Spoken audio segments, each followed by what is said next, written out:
Estimados estudiosos, sean todos bienvenidos a este nuestro encuentro sincrónico número 3 de la asignatura Organización de la Documentación. Ya con anterioridad hemos desarrollado otros dos encuentros sincrónicos adicionales.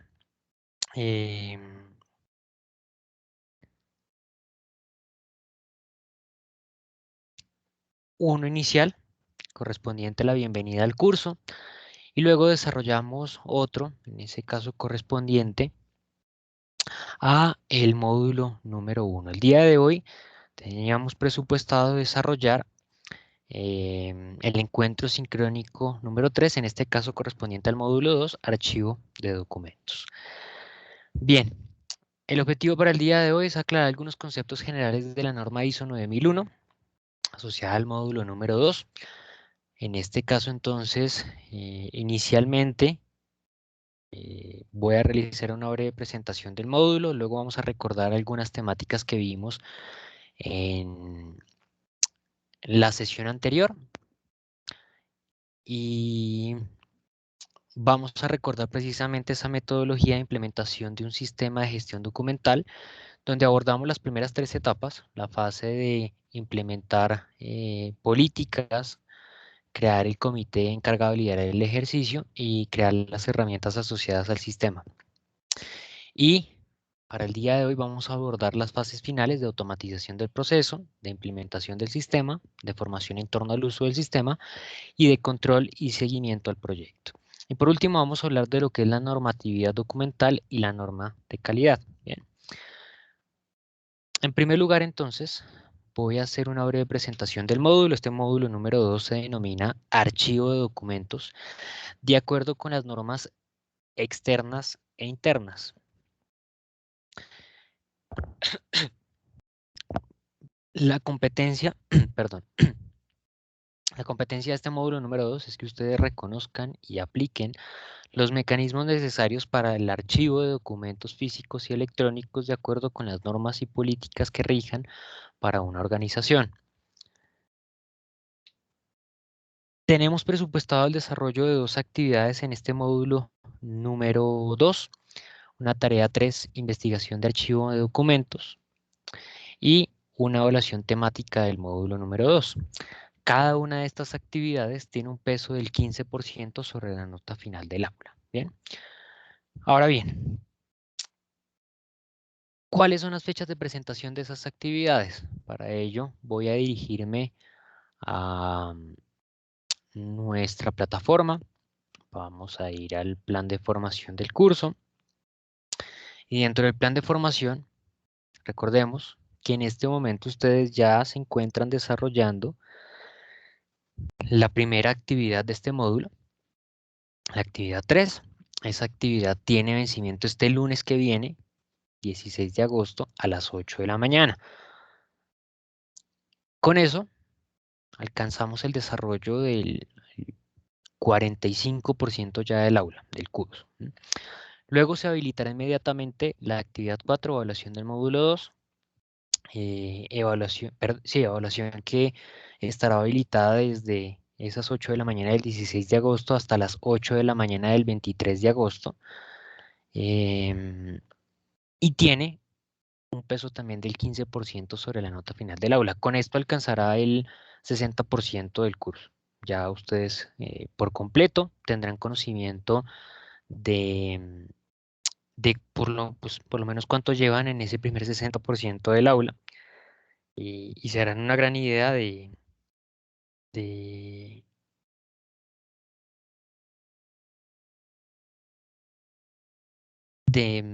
más o menos cómo podrán dar alcance a su apartado final del curso.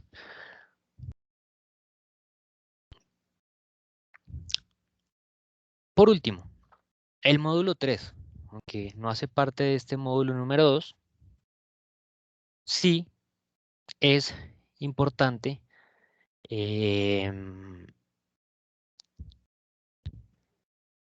recordar no tanto la evaluación número 5, que bueno, va del 23 al 30 de agosto, sino la evaluación final, que siempre trato de hacer este recordatorio dentro de todas mis sesiones sincrónicas. Recuerden, por favor, que la evaluación final va desde las 8 de la mañana del 30 de agosto hasta las 11:59 o 23:59, hora militar, del día domingo 12 de septiembre. Esa es la fecha y hora límite para que ustedes realicen la participación en esa actividad. Después de esos espacios no hay posibilidad de realizar la presentación de esa actividad. Entonces, por favor, tengan eso muy en cuenta. Esos son los tiempos y espacios límites para el desarrollo y presentación de esas actividades. No esperen, como les he dicho, hasta el último instante, hasta el último momento, hasta los últimos días para realizar la entrega de esas actividades. Siempre traten, por favor, de anticiparse a esos tiempos. Bien. Em, Siempre la recomendación de esa última actividad es traten de presentar esa evaluación final entre el día 30, 31 de agosto, si es posible, o el 1 o 2 de septiembre a más tardar. Pero no esperen hasta el 12 de septiembre, hasta el 11, 12 de septiembre, porque, pues créanme, yo lo sé, ese último día se puede presentar cualquier inconveniente, por pequeño que sea. Se puede presentar el bloqueo del computador, la caída del servicio de internet, bueno, mil y un inconvenientes que sencillamente pues ya no es excusa para que no se haya presentado una evaluación que dura 1 hora durante 2 semanas que permaneció habilitada la actividad. Bien, bueno. Ahora bien, recordemos algunos temas que vimos durante la sesión anterior. En la sesión anterior hablamos sobre algunas etapas de el proceso de implementación de una herramienta, en este caso el sistema de gestión documental. Hablamos de una etapa, perdón, de una metodología de 7 etapas: de marcar responsabilidades, establecer políticas de gestión documental, crear herramientas del sistema de gestión documental, automatizar el proceso, implementar el sistema, realizar capacitación y formación en torno al uso del sistema y realizar actividades de control y seguimiento a los resultados del proyecto, de la implementación. Bien. Y hablábamos que dentro de esa fase de marcar responsabilidades se estableció un comité.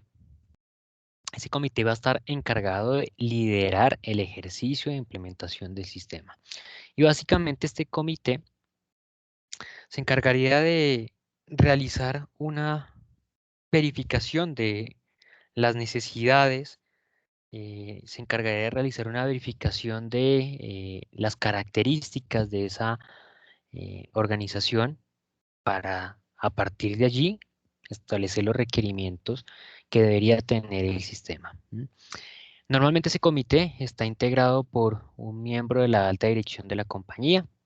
¿Con qué objetivo se busca que el comité esté integrado por un miembro de la alta dirección? Pues demostrar que efectivamente eh, la dirección de la empresa está enfocada hacia el cumplimiento de estas normativas, que está comprometida con este tipo de políticas. También integrado por un abogado, porque los abogados siempre tienen una relevancia significativa, y es que a partir de su visión pueden identificar si se está desarrollando adecuadamente eh, las acciones, las actividades, si se están diseñando adecuadamente las políticas. Es decir, que de cierta manera es que las acciones o labores que se estén desarrollando estén al orden de la normatividad que rige el mercado en el cual nosotros estemos actuando. También el comité normalmente está integrado por un personal que se encarga de realizar mantenimiento al sistema. Esto porque debe existir un doliente, alguien que se responsabilice por completo sobre el mantenimiento del sistema. Y por último, normalmente este comité debe estar integrado por un jefe administrativo. ¿Por qué un jefe administrativo? Porque el jefe administrativo tiene en su cabeza la estructura organizacional de la empresa. Tiene el conocimiento certero de cómo es toda la estructura de la organización, sabe por completo cuáles son las diferentes áreas, cómo es la estructura de la compañía, cómo se articulan unas unidades con otras, y eso permite que precisamente el ejercicio de diagnóstico y de validación del acoplamiento entre la organización y el sistema que se vaya a desarrollar, pues se tenga certeza de que efectivamente van a funcionar como uno solo y van a permitir que efectivamente se consigan o se alcancen los resultados deseados. Bien. En el segundo ítem hablábamos de establecer políticas. Ese criterio de establecer políticas aquí va asociado. Pues realmente lo que nos resalta las políticas es que son los elementos de mayor relevancia al interior de las empresas. Sucede que nosotros podemos tener la definición de algunos procesos dentro de nuestras organizaciones, procesos que mencionan cómo se debe trabajar, cómo se deben desarrollar las labores, cuáles son los paso a paso en las diferentes actividades y demás, pero em, hay una particularidad y es que solamente las políticas están por encima de ellos. Es decir, cualquier proceso que vaya en contra de una política inmediatamente está anulado. Las políticas son los documentos de mayor relevancia, de mayor importancia dentro de la estructura jerárquica documental en las organizaciones.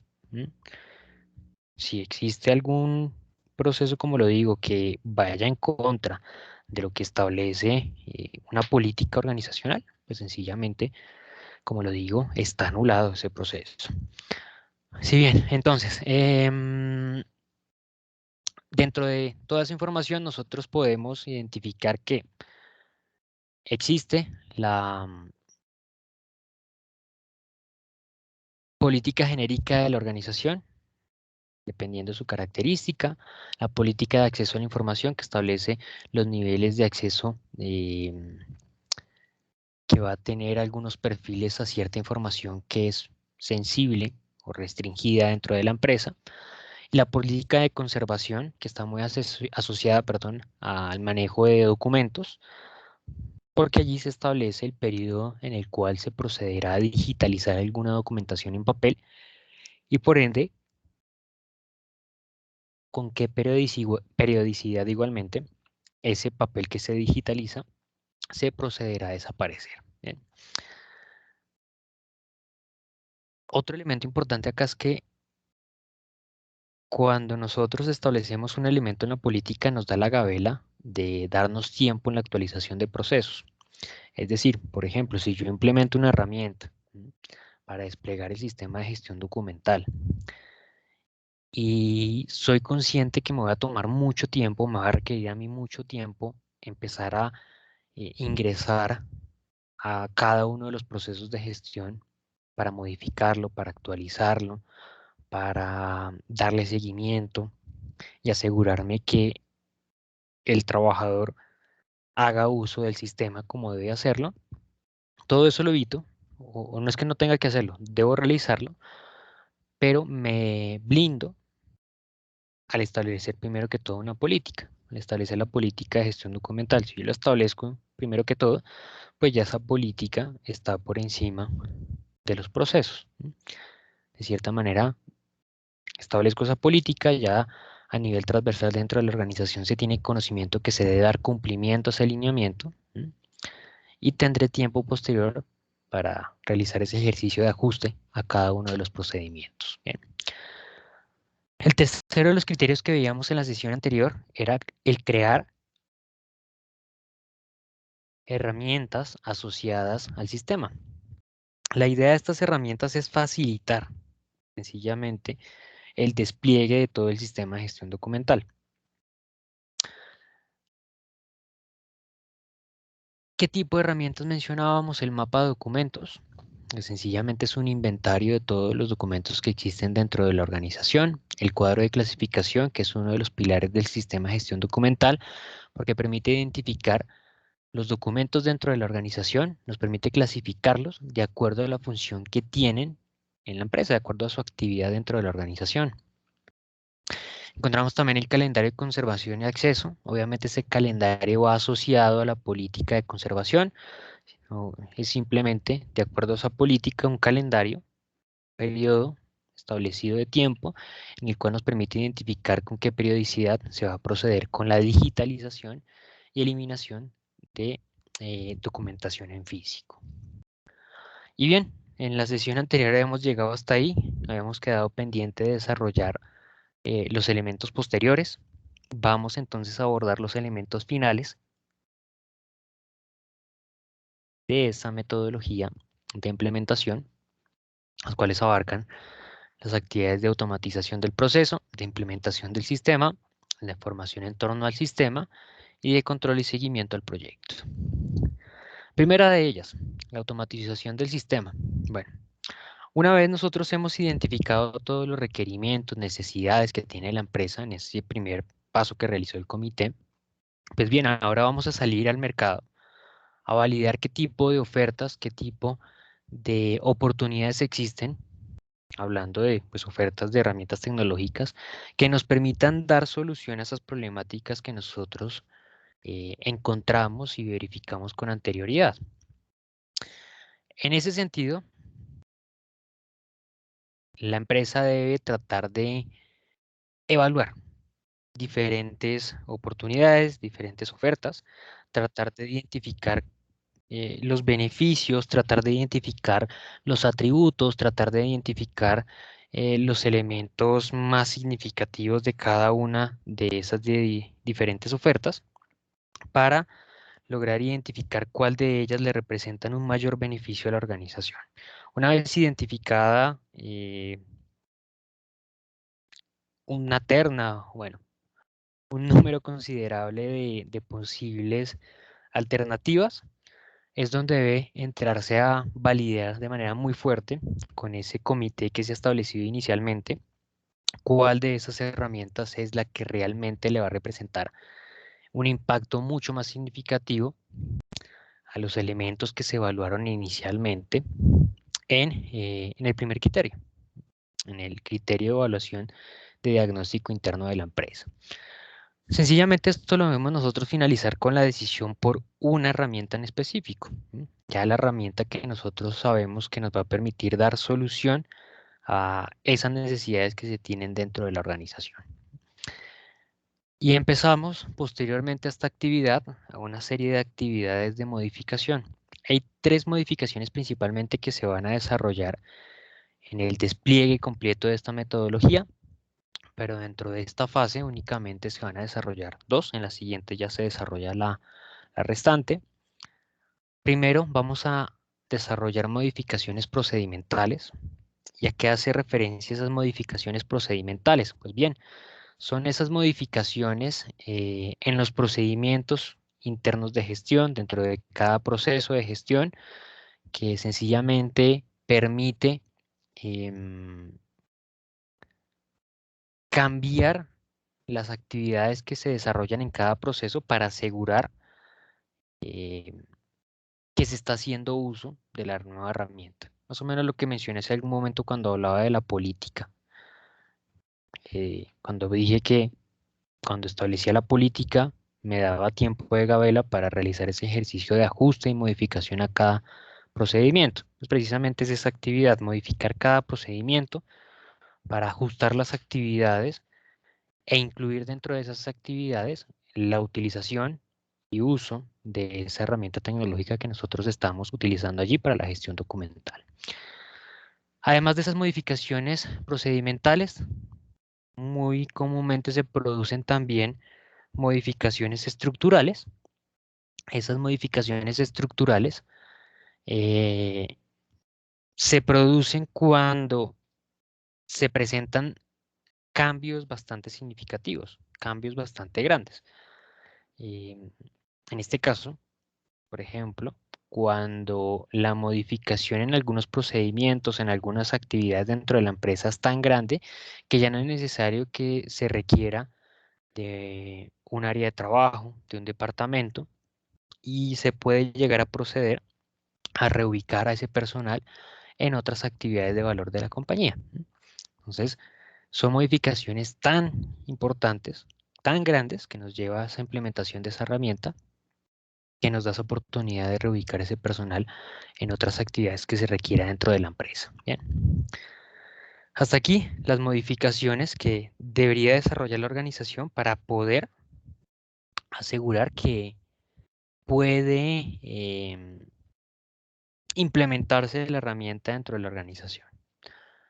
La siguiente etapa corresponde a la etapa de implementación. Y acá aparecerá la otra modificación. Bueno, primero que todo, se levanta toda la información necesaria que se va a suministrar allí dentro de la herramienta tecnológica. Y se hacen modificaciones, las otras modificaciones, en este caso las modificaciones a la herramienta. Porque nosotros, no solamente nosotros debemos cambiar para que la herramienta se acople a esa estructura, es decir, bueno, debe existir un acoplamiento entre la empresa y la herramienta para que funcione de manera adecuada, para que realmente se consiga un resultado, pero para que eso se consiga no solamente es un esfuerzo de la organización, también es necesario que la herramienta realice unos ajustes. Por eso es necesario que se realicen modificaciones a la herramienta. ¿Cómo se realizan esas modificaciones a la herramienta? Pues bueno, eso va a depender de la herramienta, de la capacidad que tenga la organización, de el contrato que precisamente haya realizado la organización con el proveedor de la herramienta, pero básicamente puede desarrollarse de dos formas. Una o internamente, si la organización cuenta con la capacidad tecnológica y el permiso para desarrollar modificaciones a la herramienta y puede ajustarlo, o solicitándole al proveedor que precisamente él realice esos ajustes, esas modificaciones, esos cambios para permitir que sencillamente la herramienta se pueda desplegar a lo largo de la organización y se ajuste o se acople a las necesidades de la empresa. Luego de esto vuelve a aparecer nuevamente las modificaciones procedimentales, algo que ya habíamos visto con anterioridad. ¿Por qué se vuelve a repetir? Sencillamente porque cuando se desarrolla este ejercicio de implementación, en muchas ocasiones se percibe que efectivamente algo faltó. Y es como cuando uno normalmente planea alguna actividad. Cuando uno planea, por ejemplo, un paseo, y uno tiene en su cabeza todo lo que va a desarrollar, todo lo que va a realizar, todo lo que necesita, y resulta que empieza y se va para el paseo y empieza a darse cuenta que se le olvidó X y Y y Z cosa. Pues más o menos eso también puede llegar a suceder dentro de este ejercicio. A la hora de la planeación de la implementación, en cuanto a las modificaciones de los procedimientos, pues inicialmente puede que llegue dentro de ese ejercicio de planeación una idea vaga de los cambios necesarios que deben de realizarse. Realmente no es una idea vaga, sino una idea muy cercana a la realidad, pero puede que muchas cosas se escapen, que puede que muchas cosas queden por fuera. Entonces, por eso acá vuelve y se menciona esa parte, esa etapa de modificaciones procedimentales, porque ya sobre la práctica eh, se percibe tal vez que posiblemente hizo falta algunos aspectos, posiblemente no se tuvieron en cuenta algunos otros y fue necesario o era necesario realizar la modificación nuevamente de algunos procesos dentro de la compañía. Porque no aparece acá modificaciones estructurales u organizacionales, porque realmente ellas sí ya son algunas modificaciones bastante grandes, bastante significativas, como para no darse cuenta desde un inicio. Por ejemplo, em, ya no se va a manejar un archivo físico, sino electrónico, ya no va a necesitar una bodega para el archivo. O sea, eso es algo que posiblemente yo desde el inicio lo hubiese sabido y no el día en cuando ya estaba funcionando el sistema me di cuenta de que ya no tenía que pagar más arriendo de una bodega donde tenía mi archivo en físico, ¿no? O en el ejemplo del paseo. Eh, no sé, imagínense que sabía que iba a irme para la playa, pero entonces nunca se me ocurrió haberme comprado unas pantalonetas. Ujú. Entonces no, son cambios tan significativos, tan grandes, que realmente pues no es que se salgan del escenario de la planeación. Bien. Luego de estas modificaciones necesarias que se desarrollen, sí se realizarán ejercicios de prueba, de carga de información y básicamente se ejecutarán los procesos de manera paralela. Es decir, se van a ejecutar los procesos como se venían ejecutando normalmente dentro de la organización y se van a ejecutar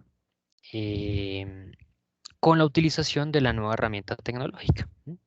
Con esto nos permitirá evaluar cuáles son los resultados que se alcanzan, que se obtienen de la misma manera. Es decir, que nos permita verificar que en efecto no hay una desviación de la información, que no hay una desviación de los resultados, que no estamos por allí ingresando al sistema de información que es falsa o que no tiene sustento. Bien. Siguiente etapa, formación en torno al uso del sistema. Bien, en este caso es necesario desarrollar ejercicios de capacitación para que obviamente los miembros de la organización tengan conocimiento de el uso de la herramienta tecnológica que se va a utilizar. Perdón, permítame un momento, me pido a Diana Borges que no se retire, ya vuelvo en un minuto. Claro que sí, profe.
Bien, perdón, vuelvo. Entonces, comentaba que en esta actividad, en esta fase de formación en torno al uso del sistema, lo que la organización debe desarrollar es verificar, en primer lugar, cuáles son las competencias deseadas que debería contar, que debería tener el personal para hacer uso de esa herramienta tecnológica.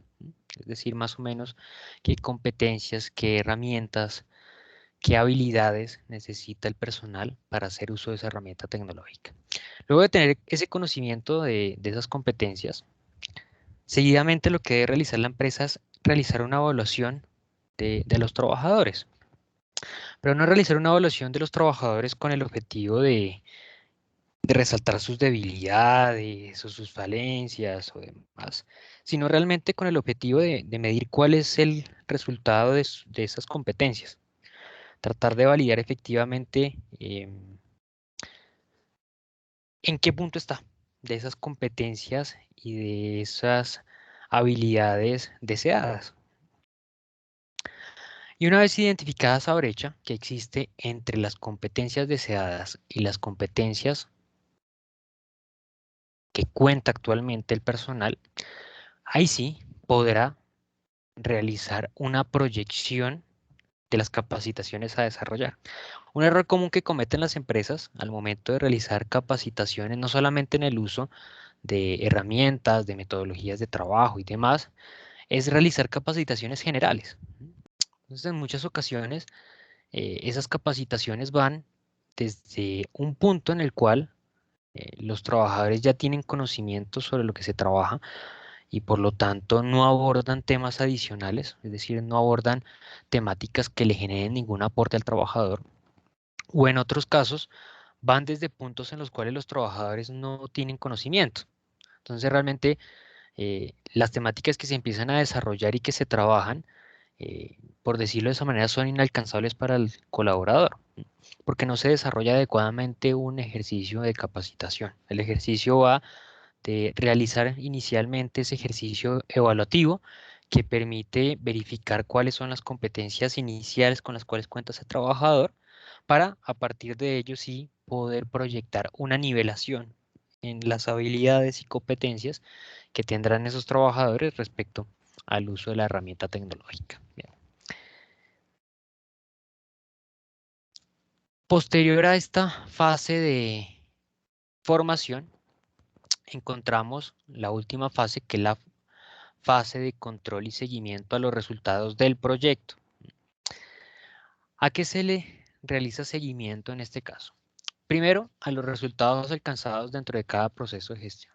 Seguramente nosotros, con la implementación del sistema, hemos permitido que se reduzcan tiempos en la gestión de cada uno de los procesos de gestión, en la interacción también que tienen cada uno de esos procesos, no solamente en las actividades que se desarrollan internamente, sino precisamente entre la interacción entre un proceso y otro. Y seguramente hemos permitido que sean mucho más óptimos y más eficientes. Por lo tanto, muy seguramente el primer ítem que nosotros deberíamos evaluar es si se han optimizado o no los resultados en los procesos de gestión. En segundo lugar, a la utilización del sistema. ¿Por qué? Porque seguramente si el primer ítem no se ha obtenido, es a causa del segundo. Es decir, si nosotros no hemos logrado obtener mejores resultados, es posible que se deba a que los trabajadores no han hecho uso del sistema de gestión. O bueno, sería un caso raro, pero de pronto si se están obteniendo mejores resultados y luego medimos la utilización del sistema y nos da negativo, no podríamos asumirle esa mejoría a la implementación del sistema, ¿no? Pero de todas maneras es un elemento que nosotros debemos realizar seguimiento, porque precisamente nosotros estamos desarrollando la implementación del sistema para optimizar los resultados de la organización. Debería ser directamente proporcional. En tercer lugar, al proceso de mejora continua, porque esto es una de las actividades que se debe promover constantemente dentro del desarrollo de actividades de la organización. El ejercicio de mejoramiento continuo es un ejercicio que hace parte de la administración desde hace muchísimos años y es un ejercicio que se debe promover constantemente. Este es un ejercicio cíclico que las organizaciones deberían desarrollar en todo momento, en todo instante, y debería ser parte de su objetivo estratégico, el desarrollo de planes de mejoramiento continuo. Y cuarto, a la generación de conocimiento. El manejo adecuado de los diferentes documentos que nosotros contamos en nuestra compañía significa una adecuada gestión de la información. Los documentos nos permiten a nosotros manejar básicamente información, información que nosotros constantemente estamos produciendo, que nosotros constantemente estamos desarrollando al interior de la empresa y que si no fuera por los documentos, pues nosotros la perderíamos, porque no tendríamos dónde sustentarla. Los documentos nos ayudan a eso, a sustentar toda esa información que nosotros constantemente estamos creando. Ahora bien, de nada sirve que yo cree información y la documente y me permita esa documentación tenerla allí si yo no la pongo a disposición de la empresa y si no hago uso de ella cuando la organización lo requiere. Porque lo único que estaría haciendo es gastar espacio, gastar dinero, gastar esfuerzos sin tener ningún tipo de provecho. Cuando yo hago uso de esa información, cuando la aprovecho, pues realmente le estoy dando un valor agregado a la organización. Cuando yo realizo eso, estoy generando conocimiento dentro de la empresa, cuando yo hago uso de esa información.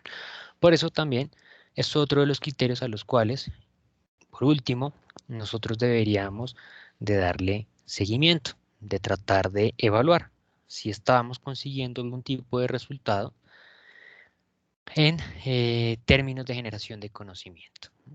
Normatividad importante para tener en cuenta respecto a documentación. Comúnmente se confunde dos normas, la ISO 9001 y la 15489.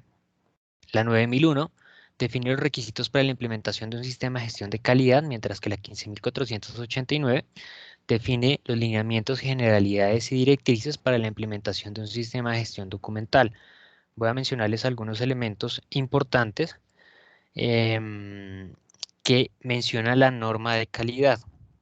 La norma de calidad está orientada a administrar las actividades que se desarrollan dentro de las organizaciones bajo un enfoque hacia la calidad total. Uno de los principios que establece la calidad total es precisamente la articulación de la compañía mediante procesos, la agrupación de trabajo dependiendo de las funciones que se desarrollan al interior de la organización, dependiendo de su utilización de recursos y dependiendo obviamente también al objetivo final o el resultado final que se espera conseguir. En ese sentido, bajo esa mirada y bajo ese enfoque a procesos, es mucho más sencillo, mucho más fácil desarrollar el ejercicio de mejoramiento continuo, porque se enfoca particularmente en cada proceso, en cada apartado de la compañía, y de esa manera, de una manera mucho más individual, se busca optimizar las partes del todo. Ese mejoramiento continuo está dado a partir del ciclo PHBA. Lo menciona particularmente la norma ISO 9000. Ese ciclo PHBA traduce las actividades de planear, hacer, verificar y actuar. Es un ejercicio cíclico, es un ejercicio que se puede repetir constantemente, como se requiere que se desarrolle precisamente ese ejercicio de mejoramiento continuo. Ese ciclo PHBA, como lo digo, traduce las actividades de planear, hacer, verificar y actuar. En la fase de planeación básicamente se investiga, se evalúa la mejor forma de desarrollar un trabajo. Dentro de esa fase de investigación se trata de identificar cómo podría desarrollarse de una manera óptima un trabajo específico, cómo podría mejorarse, si cambiando el orden de las actividades, si eliminando una, si sumando otra tal vez. Bueno, de qué manera podría llegar a optimizarse los resultados de un proceso de gestión. En la fase de hacer, básicamente, se ejecuta lo que previamente se planificó. Se lleva a cabo lo que en la fase anterior se planificó. En la fase de verificar, se evalúan los resultados. Se verifica qué se está consiguiendo. Se verifica si eso que se está consiguiendo actualmente es distinto a lo que se conseguía con anterioridad. Si estoy consiguiendo mejores resultados. Si estoy consiguiendo peores resultados. Es decir, evalúo qué estoy consiguiendo a partir de esa modificación que realice. Y en la siguiente fase de actuar se toman decisiones importantes. Se toman decisiones sobre si esa modificación fue correcta, si tengo que reversar la decisión y volver a como estaba desarrollando el proceso anteriormente porque era mucho más óptimo o podía obtener mejores resultados, o bueno, tomo decisiones y, por ejemplo, volver a repetir el ciclo para optimizar otra vez mucho más el proceso de gestión. Bien. Esas son las actividades en términos generales que se desarrollan dentro del ciclo PHBA. Bien, mis estimados estudiosos, muchísimas gracias por la atención. Quiero darle espacio ahora a Diana, que está conectada aún aquí a nuestro encuentro sincrónico. Si tienes alguna duda, alguna inquietud, algún comentario que quieras realizar. No, profe, gracias. Todo está muy claro. Vale, bueno, muchísimas gracias ahí por la espera que me diste. Vale, No, tranquilo, profe, que esté muy bien. vale, muchísimas gracias a Diana, a los demás que vean posteriormente el video. Recuerden cualquier duda, cualquier inquietud que tengan. Recuerden que me pueden escribir por medio del correo electrónico de la plataforma. Yo con gusto estaré atento a resolver las dudas que tengan. Recuerden que para el próximo lunes tenemos una actividad por desarrollar.